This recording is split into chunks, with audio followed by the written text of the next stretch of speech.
නමෝ තස්සේ භගවතු අරහතෝ සම්මා සම්බුද්දස්ස නමෝ තස්සේ භගවතු අරහතෝ සම්මා සම්බුද්දස්සේ නමෝ තස්සේ භගවතු අරහතෝ සම්මා සම්බුද්දස්සේ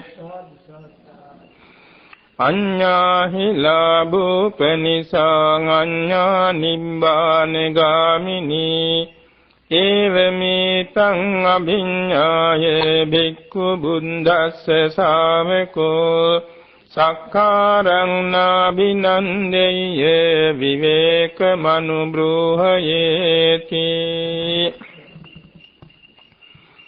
ශ්‍රද්ධාවන්ත පින්නතුනි, තුන් ලෝකාග්‍ර වූ සම්මා සම්බුදුරජාණන් වහන්සේ විසින් වනවාසික 30 හත්වැනි රහත් සාමණේරයන් වහන්සේගේ ගුණස්කන්ධයට ප්‍රශංසා මුඛයෙන් දේශනා කළ ගාථාවක්. අඤ්ඤාහි ලාභෝපනිසා, ලාභ සත්කාර කීර්ති ප්‍රශංසා ලැබෙන මාර්ගය එකක්. අඤ්ඤා නිබ්බාන ගාමිනී, සියලු සංසාර දුකින් එතර වේ ලැබෙන නිර්වාණය සාක්ෂාත් කරගන්නා මාර්ගය තවත් එකක්. ඒවමේතං අභිඤ්ඤාය භික්ඛු බුද්දස්ස ශාවකෝ, බුද්ධ ශ්‍රාවකවෝ භික්ෂුන් වහන්සේ මේ දෙක මනවින් නුවණින් දැන සක්කාරණාබිනන්දයේ ලාභ සත්කාර කීර්ති ප්‍රශංසා ආදී තෘෂ්ණාවෙන් බලාපොරොත්තු නොවිය යුතුයි. විවේක මනුබ්‍රෝහයේ කාය විවේක, චිත්ත විවේක, උපදි විවේක වැඩි යුතුයි. මේකයි ගාථාවේ තේරුම. බුදු සසුනේ දෙවෙනි බුදු කෙනෙක් හා සමාන ප්‍රඥාවෙන් අග්‍රයි සාරිපුත්‍ර මහ රහතන් වහන්සේ. සාරිපුත්‍ර මහ රහතන් වහන්සේට පුළුවනි ගංගානම් ගඟ බලාගෙන ගඟේ ආරම්භයේ පටන් මුහුද දක්වා මේ තරම් යදුන් 100 ගානක් දිග ඇති ගංගානම් ගඟේ වැලියට ගණන් කරලා කියන්න පුළුවන්. මහා සාගරයේ දිහා බලාන සාගරයේ දී බිඳු ගණන් කරන්න පුළුවන්. පූර්ව විදේහ අපරගෝයායන උතුරු කුරු දිවයින ජම්බුද්දීපිකේ මේ සතර මහා ද්වීපයට වහින වර්ෂාවේ ජල බිඳු ගණන් කරලා කියන්න පුළුවන්. ඒ තරම් පුදුම ප්‍රඥා සම්පත්තියක් ඇති මේ සාරිපුත්‍ර මහ රහතන් වහන්සේ දිනක් දිවසින් දැකවදාලා තමන්ගේ පියාණන්ගේ හිතමිතුරේ බොහෝම අසරණ වෙලා නෑදෑයන්ගෙන් පිරිහිලා ධන දානියෙන් පිරිහිලා එකලාව දුකසේ ජීවත් වෙනවා. නමුත් මෙතුමාට පෙර જાතියෙන් ඉදී කරගෙන බොහෝ පාරමී කුසල් තියෙනවා දැකලා කානුබෝදාසිකින් මේ තැනත්තා මේ පරලෝ යන බවක් දැකලා එතුමාට අනුග්‍රහ කරන්නට ඒ නිවසට පිරිසුඟා වැඩියා. එතුමාගේ නම හඳුන්වන්නේ ජයසේන බ්‍රාහ්මණතුමා. බොහෝම උගත්, බොහෝ ප්‍රසිද්ධ කෙනෙක්. නමුත් දැන් ඉතින් අසරණ වෙලා. මේ බ්‍රාහ්මණතුමාට යමක් දන් දෙන්න කිසිවක් ගෙදර තිබුණ නැති නිසා දොර වහගත්තා. හැංගුණා. තවත් දාසක වැඩියා. දවස් 3ෙම සැඟවුණා. ඊළඟ දවසකදී මේ සරියොත් මහ රහතන් වහන්සේ මේ වඩින්නේ නිකන් නෙමෙයි, දානය ලබා ගන්නත් නෙමෙයි. මේ තැනැත්තාගේ හිතේ උසස් කුසලයක් සිදු කරවන පිණිසයි. එක් දිනක් නැකත් උදාවක් වෙලා කුමරුවන්ට මේ අකුරු කියවීමේ මංගල උත්සවයක් පැවතුණා. ඒ කාලේ අද වාගේ නෙමෙයි අකුරු කියවෙන එක මහා මංගලයක්. ඒකට බොහෝ දිනෙක එක්කාසු වෙනවා. ඉතින් මෙතුමා බොහෝම ප්‍රසිද්ධ ගුරුවරයෙක් නිසා ආරාධනයක් ඇතුව ගියා එම උත්සවයට. එහිදී මෙතුමාට ලැබුණ පන් නුමුසු ප්‍රණීත ශීර පායාසයක්. නවරියන් වටිනා වස්ත්‍රයක්. මේක ලැබෙනකොට මේ හිතුවා මේකනම් අද දන් දෙන්න ඕනේ. සරියොත් මහ රහතන් වහන්සේ දවස් 3ක් මගේ ගෙදරට ආව. අනේ දෙන්න දෙයක් තිබුණේ නැහැ. අද වැඩියොත් නම් මට ලොකු පිනක්. එදා හරියටම සරියොත් මහ රහතන් වහන්සේ වැඩියානේ. මෙතුමා උතුරායන සන්තෝෂයෙන් ආසනයක් පනවල වඩා හිඳවල වැඳ නමස්කාර කරලා දෙපා දොවලා පවන් සලලා මේ දානය පූජා කළා. වළඳලා අවසානයේදී නවරියන් වස්ත්‍රයත් පාමුල කියලා පූජා කළා. ප්‍රාර්ථනා කළ අනේ ස්වාමීනි මේ ලෝකේ සපයි කියලා හිතාපු ඔක්කොම දුකයි ස්වාමීනි. ස්වාමීනි මා මේ කරගන්නාද කුසල බලයෙන් මටත් ඔබ වහන්සේලාට මින් චතුරාර්ය සත්‍ය අවබෝධ කරගෙන ඉක්මම් ආත්මභාවයකදී සියලු කෙලෙස් නැසා නිවන් සුව ලබන්න මේ පින හේතු වේවා කියා ප්‍රාර්ථනා කළා. සරියුත් මහ රහතන් වහන්සේ සුදුසු වේ ධර්ම දේශනාවක් පවත්වලා ආපහු වැඩියා. නමෝ දාසකින් මේ තැනැත්තාගේ හිතේ මේ පින්කම නිතර රැව් පිළිරැව් දෙමින් ආවර්ජන වෙමින් නැවත ආශය වෙන වුණා. හිතේ භාවිතා වුණා. හිතේ අර ආසන්න කර්මයටත් වඩා ආචීර්ණ කර්මයක් බාටපත් වුණා. ආචීර්ණ කියන්නේ නිතරම හිතේ කියවෙනවා. අර කරපු පින්කම නැමි පේනවා හිතට. මේ වාගේ පුණ්‍ය චේතනාවෙන් පින් සතුටෙන් ඉන්න අතරේ මෙතුමා හදිසියේ මේ පරලෝ ගියා. දැන් දිවි ලෝකයන් හිතුවේ නෑනේ. මනුස්ස ලෝකේ සම්ප්‍රත් හිතුවේත් නෑනේ. ධන දාන්නේ ගැන හිතුවේත් නෑ. හිතුවේ ප්‍රාර්ථනා කළේ පාමුල වැඳලා නිවන් සුවය. ඒ නිසා නිවන් ළඟන සුදුසු ආත්මයක් හැටියට සරියුත් මහ රහතන් වහන්සේගේම දායක ගෙදරක කුමාරිකාවකගේ කුසේ කුළුඳුරු දරුවෙක් වශයෙන් උපන්නා. මේ දරුවා උපන්න දවසේ පටන් මේ මව්තුමියට හිතක් පහළ වෙනවා සරියුත් මහ රහතන් වහන්සේ දානයක් දෙන්න ඕනේ කියලා. දරුවා කුසේ ඉඳීම 500ක් සංඝ පිරිස සමග සරියුත් මහ රහතන් වහන්සේට මහා දානයක් දුන්නා. දරුවාගේ උපන්දින නිමිත්තෙන් ඒ වාගේ දානෙ දුන්නා. මේ වාගේ දරුවාගේ නන් සබන දවසේ, කන් විදින දවසේ, එවාගේම සංකීර්ණ කට ගාන දවසේ මේ ආදී හැම අවස්ථාවකම විශේෂ බාන අවස්ථාවේ සරියුත් මහ රහතන් වහන්සේ ප්‍රදාන 500ක් සංඝ පිරිස වැඩම කරවලා දාන දුන්නා. හරියට අවුරුද්දේ පෙරණ ජන්මදිනයේදී ඒ වගේ දානයකට සංවිධානය වුණා. මේ දරුවා සතප්පල හිටියා ලක්ෂයක් අගන සලුවක පළසක. මේ දරුවා මේකේ කකුලේ පටලගෙන හිටියා ගලවන්න දෙන්නේ ආඩනවා. පස්සේ මේ පළසත් එක්කම උස්සගෙන වන්දවන්න පාක් කරනකොට මේ කකුල සොලවලා අර පටලගෙන හිටියේ සලුව පාමුල වැටෙන්න සැලසුවා. දෙමෝපියෝ කිව්වා ස්වාමීනි මේ සලුව ගලවන්න අපට දුන්නේ නැහැ. මෙතෙන් ඇවිල්ලා මේ ගලවලා පාමුල දැම්මේ මේ දරුවාගේ පරිත්‍යාගයක් ස්වාමීනි දරුවාට පින්පිනිස මේකත් පිළිගනු මැනව කියලා එකක් පූජා කළා. දැන් මේ දෙමෝපියන්ගේ හිතක් පහළ වුණා මේ දරුවා මහා පින් ඇති දරුවෙක්. මේ දරුවා යමක්ද කියන්නේ අපි ඒකට ඉඩ දෙන්න ඕනි කියලා. දැන් වයස අවුරුදු 7ක් වෙනකන් අනුපිළිවෙලින් වැඩන බොහෝ පින්කම් කරගත්තා.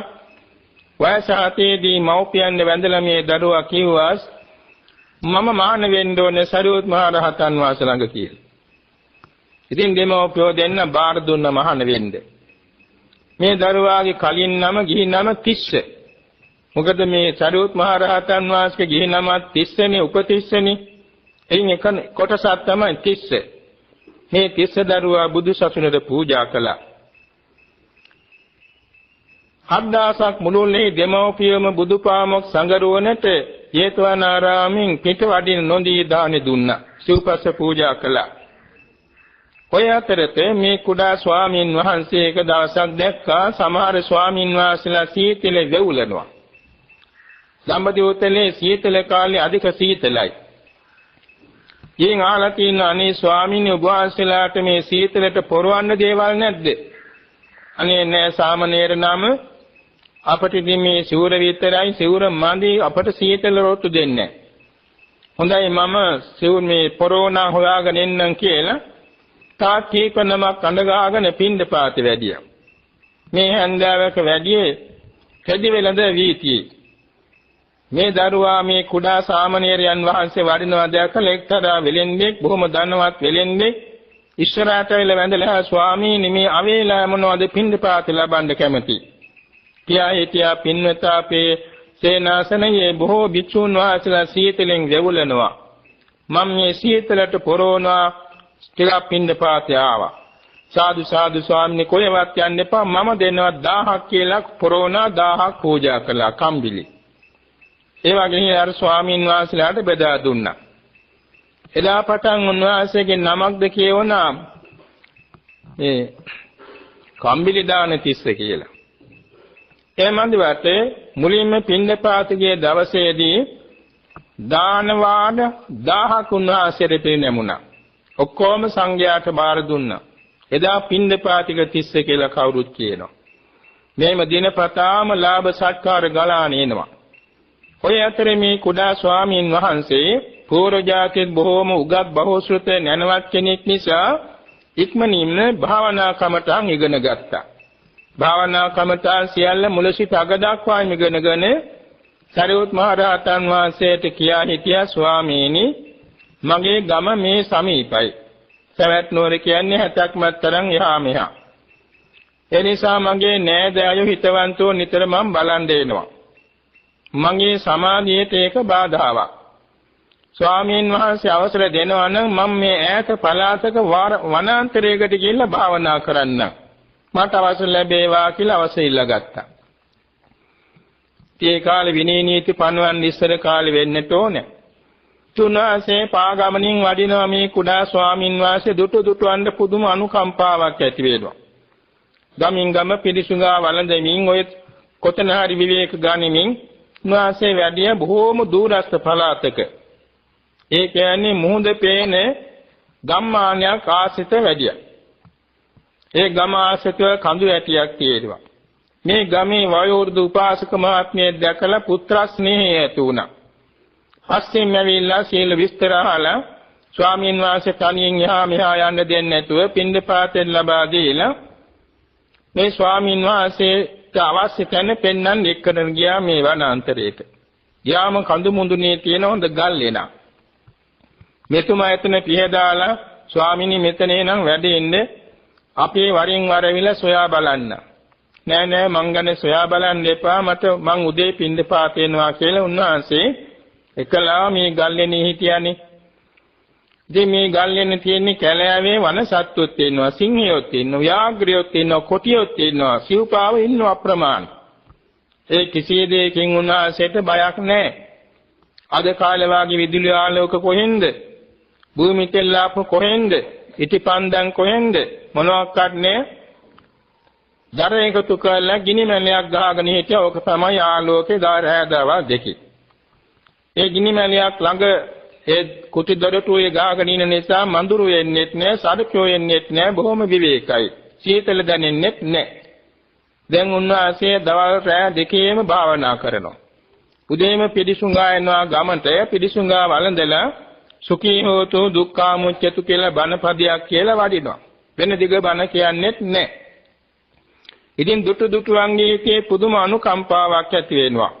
මේ කුඩා ස්වාමීන් වහන්සේ පෙනුමෙනෙත් බොහෝම ප්‍රසන්නයි, සෝභා සම්පන්නයි. පුණ්‍යවන්ත නිවසකනේ උපන්නේ. සසර පින් නිසා නිවන තැනක පහළ වුණේ. ඒ නිසා හැමදෙනාම සැලකනවා. මේ විදිහට වැඩි දවසක් ගියේ නැහැ. ඔය අතර සරියුත් මහ රහතන් වහන්සේ බුදුරජාන් වහන්සේගෙන් අවසර ඉල්ලුවා අපේ මේ පොඩි නමක් මේ මහවල් ඈත පළාතකට වැඩියා මං සොයා බලන්න යන්න ඕනේ. නැත සාරිපුත්‍රය දැම්ම යන්න එපා. මේ වස්සාන 3 මාසෙන් පස්සේ යන් මමත් එනවා. දැන් ඉතින් වස්සාන කාලේ මේ ගත වෙනවා. ඔය වස්සාන කාලය ඇතුළත මේ කුඩා ස්වාමින් වහන්සේ අප්‍රමාදව භාවනා වඩලා එදා අර සරියුත් මහ රහතන් වහන්සේගේ පාහිවණේදී කළ ප්‍රාර්ථනා පරිද්දෙන්න සමතේ පස්සනා භාවනා වඩා සෞඛලස්නසා මහ රහත් භාවයට පත් වේවදාලා. මේ රහත් කෙනෙකුටම පූර්ව ජාතියින්දී මනහලා ත්‍රිපිටක ධාරී වෙලා ඉඳලා තියෙනවා. ඒ කියන්නේ සංස බලයෙන් කිසියම් පොතක් කියවන්නේ නැතුව කටපාඩම් කරන්න මහන්සි වෙන්නේ නැතුව රහත් වෙනකොටම ත්‍රිපිටක ධාරී වුණා. පාලි භාෂාවේ පරතරට අධ්‍යාපනයක් ලැබුණා. ත්‍රිවිද්‍යා සත්‍යවිඥා පසල් වගේම සිව්පිලිසිමියා මේ ඥාන ඔක්කොම ලැබුණා. මේ තමයි සංසාරේ උපනිශ්‍රේ සම්පත්තිය කියන්නේ. දැන් අද අපි මේ දන්සෙල් බණ භාවනා වඩනවා. මේ අපට උපනිශ්‍රේ වෙනවා යන් දාසක මඟඵල නිවන් සුව ලබනකොට. සමායට අපි බුදුසසුන්ෙහිදී මහාන වෙනවා. ත්‍රිපිටක ධාරීත් වෙනවා. ධර්ම කතිකත් වෙනවා. සමත භාවනාත් වඩනවා, ඕවා උපනිශ්‍රේ වෙනවා මඟඵල නිවන් සුව ලබන දවසේදී. තේ මහා බෝසතාණන් වහන්සේගේ චරිතාපදානෙන් රහතන් වහන්සේලාගේ චරිතාපදානෙන් මේක අපට හොඳට පැහැදිලි වෙනවා. එනිසා අප්‍රමාදව කළ යුතු වන්නේ අදාද නිවන් ලැබෙතොත් ලැබේවා, මේසේනම් මතුවට උපනිශ්‍රේ වේවා කියලා නොපමාව මේ වැඩි වැඩියෙන් සිත දියුණු කිරීමේ කුසල රැස් කර ගැනීමයි. දැන් ඉතින් තුන් මාසයේ අවසානයේදී සරියුත් මහ රහතන් වහන්සේ භාග්‍යවතුන් වහන්සේගෙන් අවසර ලබාගෙන මේ ස්වාමීන් වහන්සේ දකින්න යන්න සාකච්ඡා කළා. ස්වාමීන් වහන්සේලා 40000ක් මේකට එකතු වුණානේ. මේ කුඩා ස්වාමීන් වහන්සේ බලන්න වඩින ගමනට 40000ක් සංඝයා එකතු වුණා. ඉන් ගමින් ගම පිළිසුඟා වළඳමින් උන්වහන්සේලා මේ පළාතට වැඩියා. ඒ දවසේදී ගම් වාසීන් මේක දැනගෙන ස්වාමීන් වහන්සේලා පිළි අරගෙන නැවතුම් පහසුකම් දීලා රාත්‍රියේ ධර්ම ශ්‍රවණය කළා. එදා මේ කුඩා ස්වාමීන් වහන්සේත් පහළට වැඩියා. ගමට වැඩලා මේ සංඝයා පිළි අරගෙන ඉන්නකොට දායකෝ කිව්වා අනේ ස්වාමීන් අපට බණපදයක් අහන්න ඕන, බොහෝ කලකින් තමයි මේ වාගේ සංඝ දර්ශනයක් අපට ලැබුණේ. සරියුත් මහ රහතන් වහන්සේ පිළිතුරු දුන්නා අද මේ බණ කියන්න ඕනේ මේ 39 නම. මේ 30 කුඩා නම බණ කියන්න ඕනේ. එතකොට දායකෝ කිව්වා අනේ ස්වාමීන් මේ කුඩා ස්වාමීන් වහන්සේ බණ කියන්නේ නැහැ. බණ දන්නේ නැහැ. තාම ලපටි පැවිදි වෙලා මාස 3යිනේ 3-4යිනේ. අපට බණ දන්න ස්වාමීන් වහන්සේ කෙනෙකුගෙන් බණ අවසර ලැබේවා. මේ කුඩා ස්වාමීන් වහන්සේ මෙච්චර කලක් කිව්වේ සුඛී හෝතු දුක්ඛා මුච්චතු. සරියුත් මහ රහතන් වහන්සේ පිළිතුරක් දුන්නා 30 මේ සුඛී හෝතු දුක්ඛා මුච්චතු කියන බණ පදයේ මුල් කොටගෙන ධර්ම දේශනාවක් කරන්න කිව්වා. ඉතින් මේ 30 කුඩා ස්වාමීන් වහන්සේ ධර්මාසනා රූಢව පාන්දර එළි වෙනකන් මේ වචන දෙක මාතෘකා කරගෙන ත්‍රිපිටකයේ අලලා අහස් ගඟක් බිමට හැරේ වගේ බොහෝම විසිතුරු ධර්ම දේශනාවක් පැවැත්තුවා. එයින් විශාල පිරිසක් පැහැදුනා. ටික දිනක් පමණ උන්වහන්සේ ගැන කලකිරුණා. මෙච්චර බණ දැනගෙනත් කවදාකවත් අපට බණක් කිව්වේ නෑ, මේක මහා කරකස පුජ්‍යලයක් නේද කියලා සමහර කෙනෙක් කලකිරුණා. වැඩි දෙනා පැහැදුනා අනේ සාදු සහෝදර අපි මෙතෙක් කල දන් දුන්නේ මේ වාගේ සිල්වත් ගුණවත් ධනවත් උතුමෙකුට නේද කියලා බොහෝම පැහැදුනා. ඉතින් පහවදා උදේ පිරිසුඟා වැඩියා. වෙනදා වගේම භාග්‍යවත් බුදුරජාන් වහන්සේත් එදා මෙතෙන්ද වැඩියා. ඒ වෙලාවේ ගම් වාසීන් ප්‍රදේශ වාසීන් එකතුලා විශාල වශයෙන් සංවිධානය වෙලා දම් පින්කම් සිද්ධ කළා. මේ කුඩා ස්වාමීන් වහන්සේ තමන්ට ලැබුණු පින්දපාතය අරගෙන ඇවිල්ලා උපාධ්‍යයන් වහන්සේගේ පටන් දන් හැන්ද බෙදාගෙන ගියා. අන්තිමේදී සරුවක්ඥන් වහන්සේ ඉදිරියේ මේ පිරිස මේ පැමිණිල්ලක් කළා.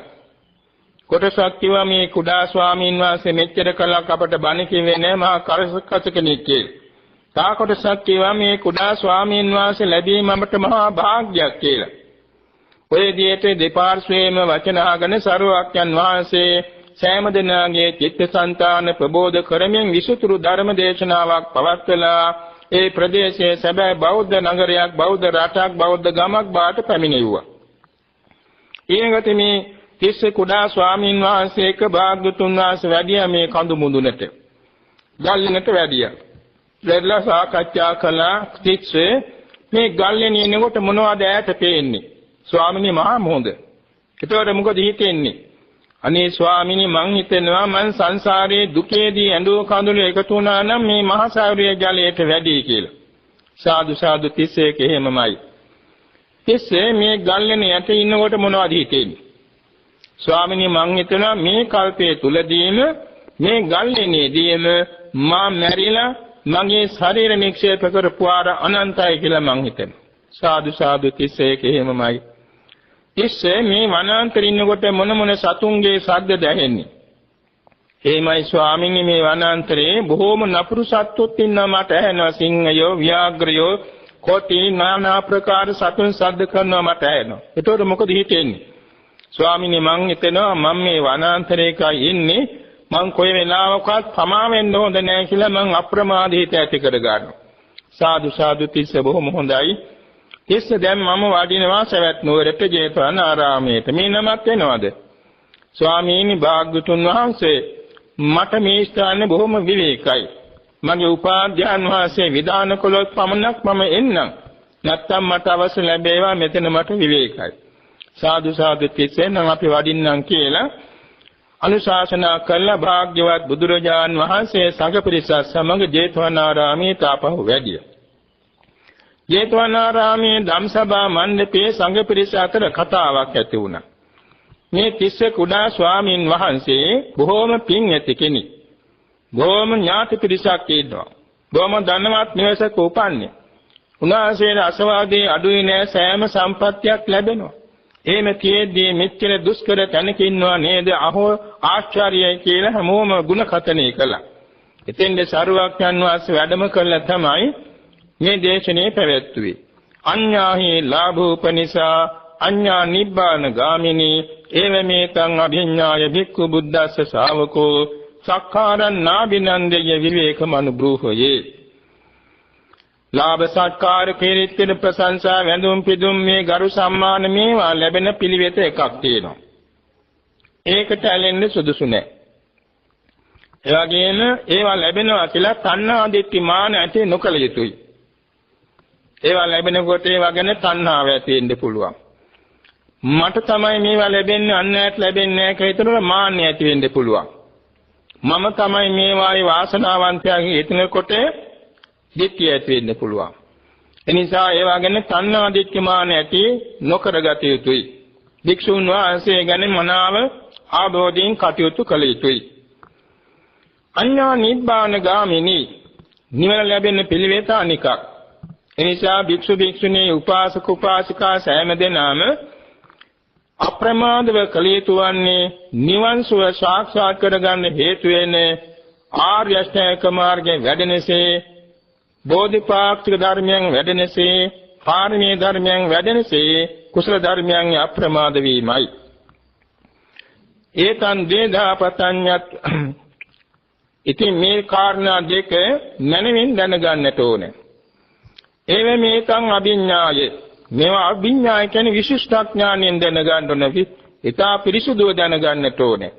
දැනගෙන සක්කාරං නාබිනන්දයේ මේ ලාභ සත්කාර කීර්ති ප්‍රශංසා වැඳුම් පිදුම් ගරු සම්මාන මේවා කිසිසේත්ම බලාපොරොත්තු නොවිය යුතුයි. ඒවා ලැබෙනවා කියලා තණ්හා දිට්ඨි මාන ඇති නොකළ යුතුයි. එවැගේම විවේක මනුබ්‍රූහයේ කාය විවේකයේ වඩන්නට ඕනේ, චිත්ත විවේකයේ වඩන්නට ඕනේ, උපදි විවේකයේ වඩන්නට ඕනේ. කාය විවේකේ නම් ජන සම්බාධයෙන් ගෙන්වි එකලාව සිල් රැකීම. එකලාව සිල් රැකීම. ඒ කියන්නේ බොහෝ ජන මැදයේ මේ අවිවේකව කාලයේ ගත කරන්නේ නැතුව විවේකීව සීල සම්පදා මුදුන් පමුණවා ගැනීම එතන කියනවා කාය විවේකය. කාය විවේකයෙන් ඉන්නකොට කිසිදු වරදක් සිදු වෙන්නේ නැහැ. චිත්ත විවේකයේ කියන්නේ සමත භාවනා වඩලා එමගින් උපචාර සමාධි අර්පණා සමාධි උපදවාගෙන සමවත්සෝයෙන් වාසය කිරීමයි. එතන නීවරණාදී උපක්ලේශයන්ගෙන් සිත වෙන් කර ගැනීමයි චිත්ත විවේකයේ කියලා කියන්නේ. උපදි විවේකයේ කියන්නේ නිවන් අරමුණු කර ගැනීමයි. නිවන් අරමුණු කර ගැනීම සඳහා අර කාය විවේකයේ නැමැති සීලේ පිහිටාගෙන චිත්ත විවේකයේ නැමැති චිත්ත ඒකාග්‍රතාව වැඩි දියුණු කරගෙන විපස්සනා වඩනවා. විපස්සනා වැඩීමෙන් යම් දාසක මඟඵල නිවන සාක්ෂාත් වෙනවා. උපදී කියන්නේ මෙතන නිර්වාණ ධාතුවට නමක්. ඒ නිර්වාණ ධාතුව සාක්ෂාත් කර ගැනීමට හේතු වෙන විපස්සනා භාවනාවක් මාර්ගඵල ප්‍රතිලාභයක් මෙතන උපදී විවේකයේ හැටියට හඳුන්වනවා. එතකොට භික්ෂු භික්ෂුණී උපාසක උපාසිකා සෑම දෙනාම මේ තුන් ආකාර විවේකය වැඩි යුතුයි. අනුගමනය කළ යුතුයි, පුරුදු කළ යුතුයි. එනම් පළවෙනි එක සීලයේ පිරිසුදු කිරීම, දෙවෙනි එක සමත භාවනාවෙන් උපචාර සමාධි අර්පණා සමාධි උපදවා වාසය කිරීම, තුන්වෙනි එක විපස්සනා වඩා මඟඵල දක්වා ඉදිරියට දියුණු වීම. එනිසා සරුවඥන් වහන්සේ මේ කළ දේශනාව අනිත් භික්ෂූන් වහන්සේලාට විශාල ධෛර්යයක් වුණා. බෝසෙන් ග්‍රාමාන්ත සෙනසුනේ වෙසෙමින් ලාභ සත්කාර කීර්ති ප්‍රශංසා විඳිමින් හිටිය උන්වහන්සේලා දහස් ගණන් දෙනා ආරණ්‍යගත වෙලා භාවනා කරන්න පෙරමුණු වුණා. පෙළ ගැහුණා, යෙදුණා, ප්‍රතිප්‍රාණලා ගත්තා. මේ විදිහටයි සරුවක්ඥන් වහන්සේගේ ධර්ම දේශනා. ඒ අනුව සලක බැලීමේදී මේ භාග්‍යවත් බුදුරජාණන් වහන්සේ සාරා සංඛේ කල්පලක්ෂ ගණන් ඊටත් ඈත කාලයේ සිට පුරාගෙන බෝධි සම්භාර බලයෙන් ලෝතුරා බුදුබාට පත් වෙලා ලොවට දේශනා කොට වදාළේ අච්චරා සංඝාත මත්තම්පිකෝ අම්භික්කවේ භවන්න වන්නේමි. මාන්‍ය අසුරසනක් ගාන කාලේවත් මේ භවයේ රැඳීම හොඳයි කියලා මම වර්ණනා කරන්නේ නැහැ කිව්වා. එහෙමක් නිසාද අසුරසනක් ගාන කාලේ උනත් පවතින්නේ දුක්ඛ සත්‍යයක්. මේ ලෝකයේ තියෙන දුක්ඛ සත්‍යයක්, සමුදය සත්‍යයක් ඔය දෙක තමයි.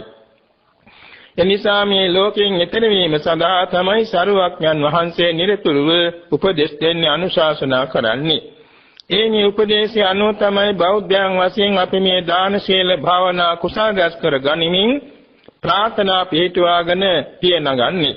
ඒ අදත් මේ පින්කම් පෙළේ පරමාර්ථය වන්නේ වර්ෂයක් පාසා මේ පින්කම සිද්ධ කරන පින්වත් නන්දා වැලිකල මාතාව තමන්ගේ ඥාතීන් හිතවන්තයන් එක්කාසු කරගෙන මේ වසා විශාල පින්කමක් කරලා තමන් බලාපොරොත්තු වන කාය විවේකය, චිත්ත විවේකය, උපදි විවේකය කියන මේ තුන් ආකාර විවේකයේ සම්පාදනය කරගෙන මේ දුක් අතරින් එතර වී අමා මහ නිවන් සුව සාක්ෂාත් කර ගැනීමයි මේ පින්කමේ පරමාර්ථය. එහි විශේෂ අරමුණු වන්නේ ඒ කාය විවේක, චිත්ත විවේක, උපදි විවේකයේ තමන්ද පමණක් නෙමෙයි, තමන් හදා වඩා තබා පරලොව ගියේ මෞපිය දෙදෙනා වහන්සේටත් මේ කුසල් අනුමෝදන් කරවා ඒ මෞපියන්ටත් සසරදී මේ වාගේ නිර්වාණ ගාමිනී ප්‍රතිපදාව සුවසේ මුදුන් පමුණවාගෙන සතු බෝධි ඥාන වලින් අමා මහ නිවන් සුවත් වේවා කියන මේ උදෙසීමෙන් පින්කමන වීමයි. එවැගේම අනිකුත් මේ සහභාගීව සිටින සීලම ඥාතීන්ගේ සාඥාති හිතමිතුරන්ගේ පල්ලෝගේ සියලු ඥාතීන්ද පින් දීමෙනුත් ඒ පින් උතුණටත් ඒ සතර දුකින් අත මිදේ ලැබෙන අමා මහ නිවන් සුවත් වේවා කියන මේ